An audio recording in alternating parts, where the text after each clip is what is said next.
Salut à tous et bienvenue dans cette nouvelle vidéo où nous allons parler une fois de plus d'une culture hyper rentable. Donc cette culture-là qui peut vous donner jusqu'à 3 200 000 sur une parcelle d'1 hectare.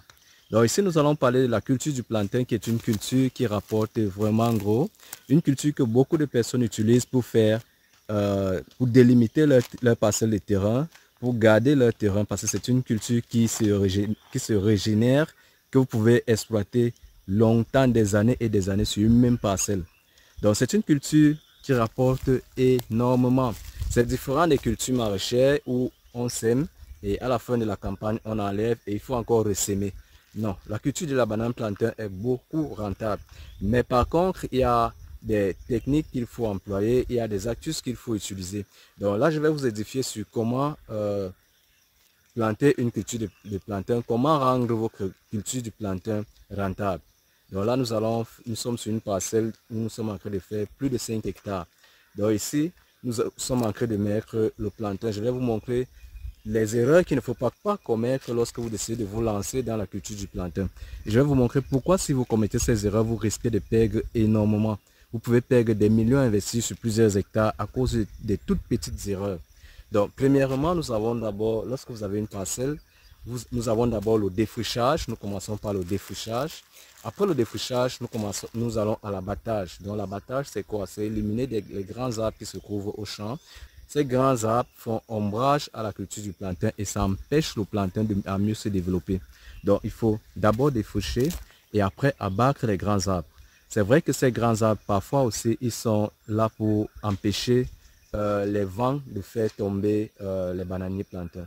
Mais par contre, si vous laissez les grands arbres dans le champ, les cultures ne vont pas bénéficier de l'apport du soleil, de la lumière et ils ne vont pas mieux se développer.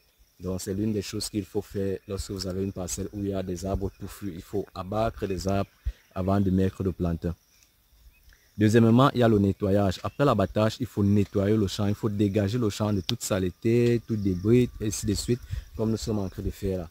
Troisièmement, il y a la cloison. La cloison est l'étape la plus importante. Donc tout à l'heure, je vais faire un tour au champ. Je vais vous montrer pourquoi la cloison est l'étape la plus importante lorsque vous décidez de vous lancer dans la culture du plantain. Lorsque vous décidez de vous lancer, vous devez veiller à ce que la cloison soit bien faite, soit respectée. Et lorsqu'elle est bien faite, vous avez des rendements énormes et vous pouvez récolter des années et des années. Donc à la suite, je vais vous faire voir ça.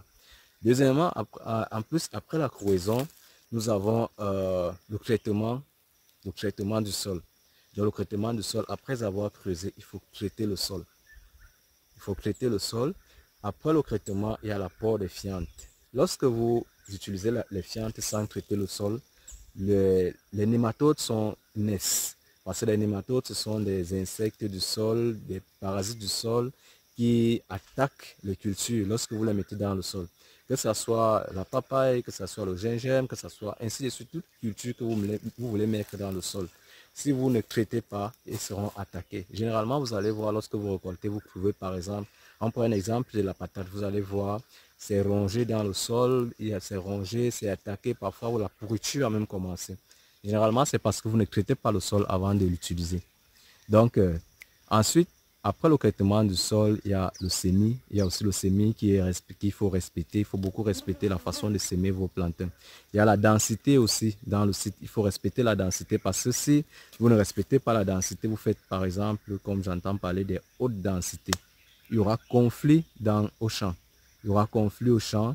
Les nutriments du sol seront discutés. Les nutriments du sol seront beaucoup discutés. Et en plus, le bananier n'aime pas quand il se touche. Vous allez constater dans certaines parcelles où on a trop resserré les plants, vous allez voir les feuilles se touchent entre elles et c'est pas bon.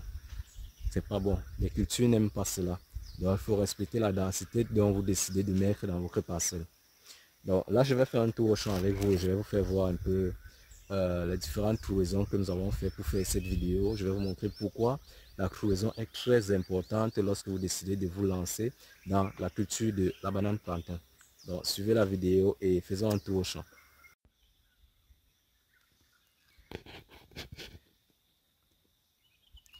Ici, je vous présente un clou de plantain qui a été creusé, qui a été très mal creusé. Donc ici, si le promoteur laisse ça, il n'aura que ses yeux pour pleurer quand il va vouloir récolter.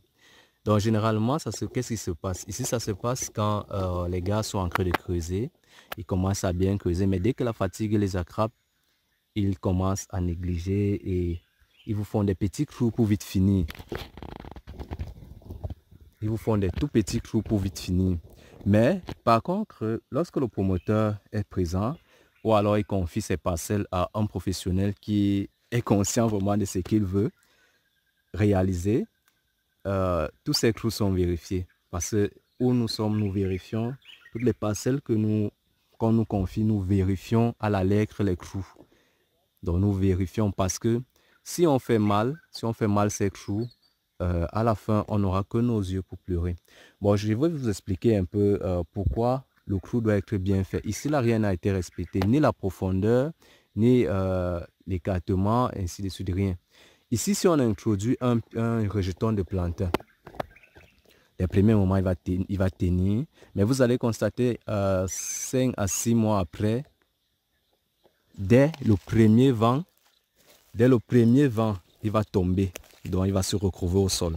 Et pourquoi? Parce que le clou n'a pas été bien fait. Donc, il n'aura pas assez d'espace. Ses racines ne pourront pas bien s'enraciner. Et en plus de ça, il y a un désavantage. Le désavantage, c'est quoi? Lorsqu'on creuse un trou de plantain, on doit faire assez d'espace pour que les pluies puissent stagner, donc l'eau puisse stagner pour que le clou reste toujours humide. Et pour que lorsqu'il y a le vent, le bananier a au moins l'appui sur la terre, donc sur les côtés. Il doit avoir au moins l'appui pour tenir. Vous allez constater dans beaucoup de parcelles, lorsqu'il y a le vent, les bananiers tombent au fur et à mesure. Non, c'est pas bon. Et en plus de ça, le bananier produit des petits. Si vous le mettez dans un clou qui est très petit, vous allez voir les rejetons, il n'aura pas assez de rejetons. Puisque ce sont ces rejetons qui le servent aussi parfois d'appui. Donc c'est sur ces rejetons qu'il prend l'appui.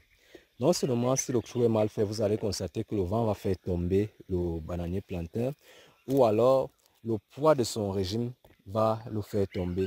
Et ça ne sert à rien de faire une parcelle et de ne pas respecter ces trous et après mettre des piquets pour soutenir des bananiers. C'est pas bon. Ici, je vous présente un champ de plantain. Il y a une plantation où la base n'a pas été bien creusée, vous-même vous constatez. La base n'a pas été bien faite.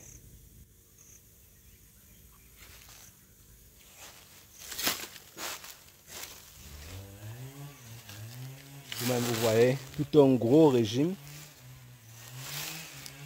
Tout un gros régime qu'on a perdu.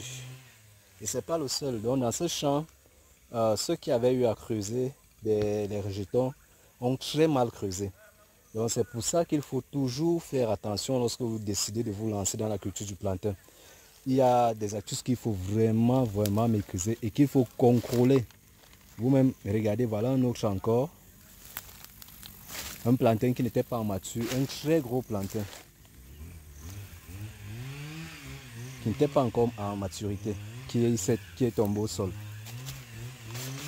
Et tout simplement parce que la base n'a pas été bien creusée. Et ce n'est pas le seul, il y en a plusieurs dans cette plantation. Donc le propriétaire a eu une très grosse perte, avec tant d'argent investi.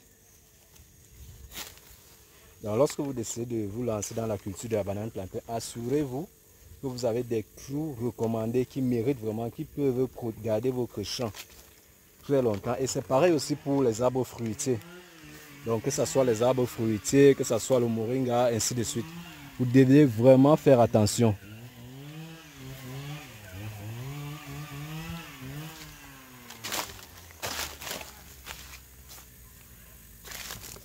Quel gâchis.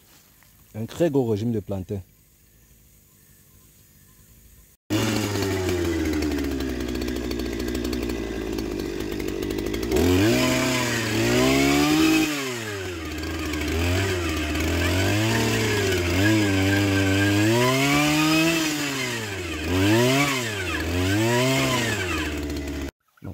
Avec ça, l'avantage est qu'on a des très bons trous. Donc, lorsqu'on met le jeton au milieu là, il a l'espace. Et quand il pleut, l'eau remplit carrément les bords. Et le bas aussi, le bas est bien tendre. Ça veut dire que les racines peuvent bien s'infiltrer.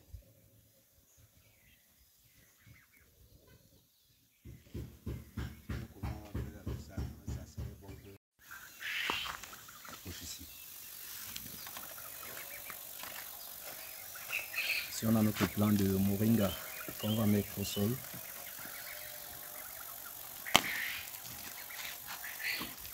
Là, c'est bien mouillé.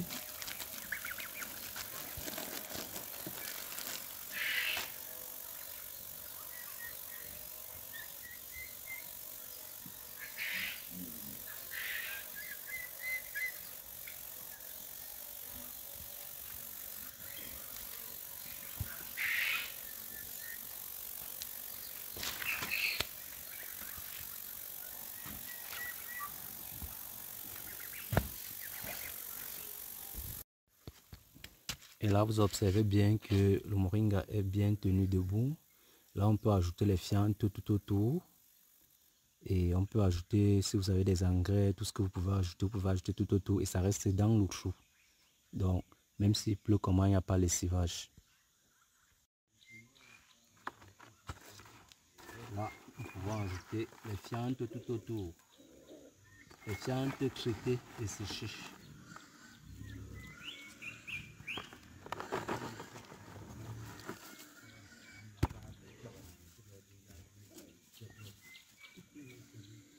Là maintenant,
maintenant, quand tu accélères, il faut un peu passer.